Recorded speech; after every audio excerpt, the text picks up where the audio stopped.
नमस्कार। आपसी मनमुटाव के कारण एक दूसरे से अलग रह रहे दंपत्ति को नेशनल लोक अदालत के माध्यम से सुलह कर मिलवाया गया और नए दाम्पत्य जीवन जीने के लिए बधाई दी गई। जिला विधिक सेवा सचिव वंदना त्रिपाठी ने बताया कि आजकल मोबाइल सबसे बड़ी समस्या बना हुआ है।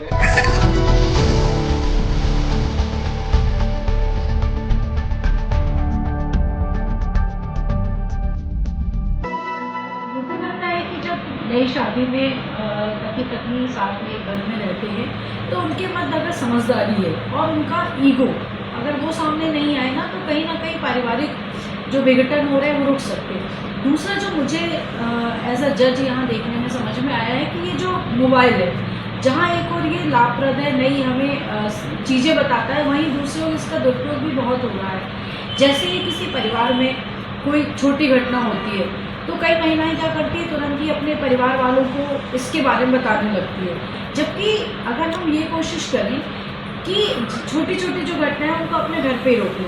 कई महिलाएं ऐसी होती हैं जो घर का काम छोड़कर, बच्चों को छोड़कर रील बनाने में लगी रहती है। अगर वो इससे भी बचने का प्रयास करें, बल्कि प्रायोरिटी ये रखें कि पहले हमारा घर, हमारा परिवार, हमारे बच्चे, लास्ट में मोबाइल किस बात के लिए कि शायद हम कोई नई चीज़ उससे सीख सकते हैं। ये इस काम को आ सकता है कि हमें अपने बारे में अपने परिवार को संदेश देना कि हम स्वस्थ हैं, बढ़िया हैं, इतने तक तो काफ़ी है। लेकिन अगर ससुराल की बात मायके में बताई जाए, मायके की बात ससुराल में बताई जाए तो उससे दोनों जो पारिवारिक मामले होते हैं वो बढ़ने लगते हैं और दोनों ही परिवारों में, ससुराल और मायके, उन दोनों ही परिवारों में और ज़्यादा विरोध, मतभेद पैदा हो जाते हैं।